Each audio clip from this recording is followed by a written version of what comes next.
তাদের তো তাড়াহুড়া কেন? তারা কোন জাতের রাখা হয়েছে? তারপর ডিসেম্বরে 15 তারিখের মধ্যে কেন করতে হবে? আমাদেরকে 6 মাস সময় দিলে সমস্যাটা কোথায় তাদের? এখন আমরা আমাদের এক দফা এক দাবি, আমরা আর মানি না, বাতিল চাই। আমরা যতক্ষণ পর্যন্ত আমাদের দাবি আদায় না হয় আমরা রাজপথ ছাড়বো না। আমাদের যে দাবি ছিল এলিয়ার সংস্কার করা এবং আমাদের 3 মাসের সময় দেওয়া মিনিমাম, সেটা তারা মানে নাই। আমাদের কোনো দাবি দেওয়া তারা মানে নাই, যার কারণে আমরা এই রাজপথে নামছি, রাস্তার লোক। আপনাদের কোনো শিডিউল ছিল কি যে আমাদের কোনো শিডিউল ছিল না। আজকে আমাদের মিটিং ছিল, আমরা শান্তিভাবে সবাই মার্কেটের সামনে অবস্থান করছিলাম। যদি কোনো ধরনের আমাদের দাবি দেওয়া মেনে না নেওয়া হয় তাহলে আমরা রাস্তার নামে সিদ্ধান্ত ছিল।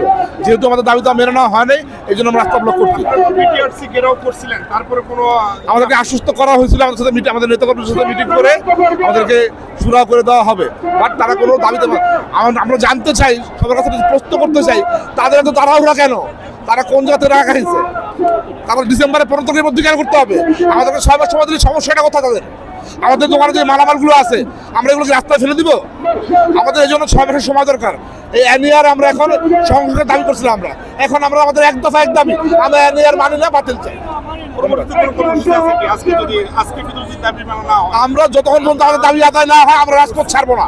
আসলে আমরা আজকে কাপড়ের কাপড় মাথায় বেঁধে রাজপথে আসতে বাধ্য হয়েছি। সরকার আমাদের বাধ্য করেছে, কারণ সরকার যেভাবে ট্যাক্সের পরিমাণটা বাড়িয়ে দিয়েছে মোবাইল ব্যবসার উপরে, সেটা অযৌক্তিক।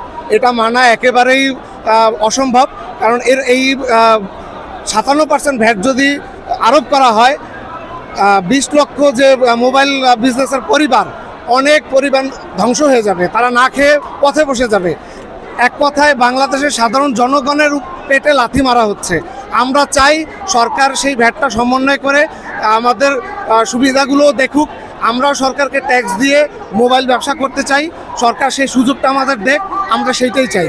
আমরা এখন পর্যন্ত বিটিআরসি ঘেরাওয়ের পরে যে ওখানে যে আন্দোলনটা হয়েছে, আমরা এখন পর্যন্ত সেটার ভালো কোনো পজিটিভ রেজাল্ট পাইনি বলে আজকে আবার রাজপথে নামতে বাধ্য হয়েছি। পরবর্তীতে কর্মসূচি আমাদের এটা চলমান থাকবে, যতদিন পর্যন্ত সরকার আমাদের দাবিগুলো না মেনে নিবে ততদিন আমাদের এই আন্দোলন চলমান থাকবে।